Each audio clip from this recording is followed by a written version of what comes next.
July 6th, 2016. This was the night when a man who had investigated over 6,000 paranormal cases finally became afraid. His name was Gaurav Tiwari, and what I'm about to tell you is the story of his final case, the one that happened just before he died. If you search for this story online, you won't find much, but my team and I, we dug deep. We uncovered what really happened during that last investigation and what followed him home that night. So let me ask you this. Are you ready to hear what we found? The year was 2009. Gaurav Tiwari founded the Indian Paranormal Society, an organization that dealt with cases beyond normal understanding, cases that existed in the space between our world and theirs. One afternoon, a call came in from Janakpuri, Delhi, a desperate family. Their daughter, she wasn't acting human anymore. Now, Gaurav wasn't feeling well. He'd been battling depression. His team was supposed to handle this one without him, but when he heard how serious it was, he decided to go himself. He had no idea this would be his last investigation. There's some confusion about the timeline. Some say this case happened months before his death, but others, including Gaurav's own father, they say it happened just one night before he was found dead. One night. When the team arrived at the building, they could hear her screaming, loud enough that neighbors were stepping out onto their balconies, watching, waiting.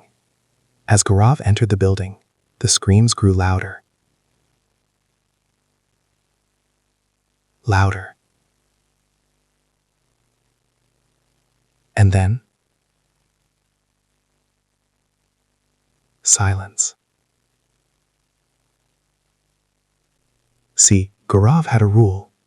Before jumping to paranormal conclusions, he always considered the psychological angle. Schizophrenia, dissociative identity disorder, mental illness. But when he walked into that girl's room, something happened that he couldn't explain.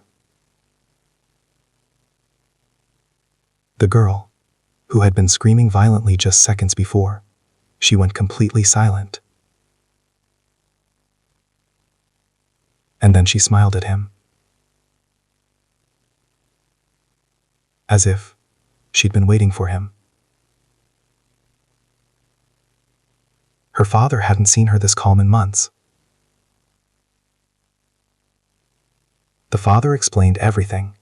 Just weeks ago, she'd been normal, going to college, hanging out with friends, living her life. But then, gradually, she stopped going out. She locked herself in her room, started growling at family members. One night, she walked into their bedroom, holding a dagger. She had begun harming herself, and the screaming, it never stopped. Gaurav's team set up their equipment, EMF meters, cameras, standard protocol. Usually in these investigations, maybe one camera shows something unusual, but here, every single camera started flickering. The EMF meters were going crazy, especially near her room, and that's when Gaurav went in alone. The girl looked up at him and said 3 words. "You came." Gaurav kept his composure. "Who are you?" "I come in peace." Her response still haunts his team to this day. "Every entity in this house knows you. You carry us with you. Today, you will take one more." Gaurav felt something then. The voice, it wasn't coming from the girl. It was coming from behind him. Right behind him. He didn't turn around. Chapter 5. What the cameras saw. faster, panicked energy. Meanwhile, one of his team members was reviewing the camera feeds in real time, and what he saw made his blood run cold. Shadowy figures watching from behind walls, in multiple rooms, on multiple cameras. The team rushed into the girls' room and found Gaurav standing completely frozen, just standing there, while the girl sat on the bed, smiling. His team had never seen him like that before. Never. Many believe there wasn't just one entity in that house. There were many. Chapter 6, The Final Words. Slow, heavy.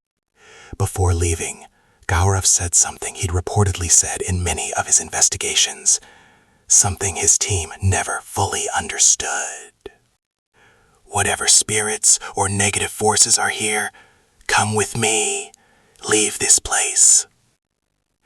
It was as if he was taking them upon himself. Chapter 7, That Night. Building Dread. When Gaurav returned home around 1:30 in the morning, his wife questioned why he hadn't answered her calls.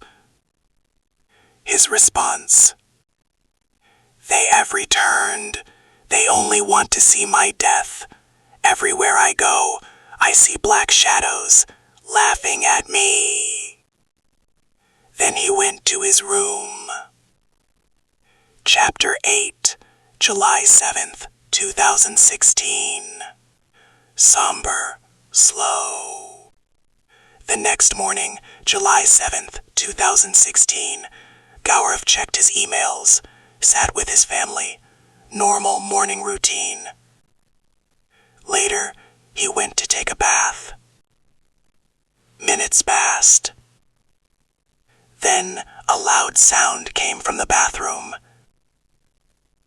When his family broke down the door, they found him lying on the floor. No pulse. Chapter 9, The Mystery. Reflective, mysterious. According to police reports, it was ruled a suicide. But his family, they believed something else. His wife said that in the days before his death, Gaurav spoke constantly about a negative paranormal force, something that followed him, something that pushed him deeper and deeper into depression. To this day, the case remains a mystery. Perhaps the truth died with him that morning. Or perhaps it's still out there, waiting. Outro. Warm but reflective. Gaurav Tiwari was one of the most talented paranormal investigators this country has ever seen. Many people today call themselves paranormal investigators, but the passion and intensity he had, that was rare. If you want to hear more about his cases, let me know in the comments below. My name is Ananto Sarkar, and I'll see you in my next horror story. Stay safe out there.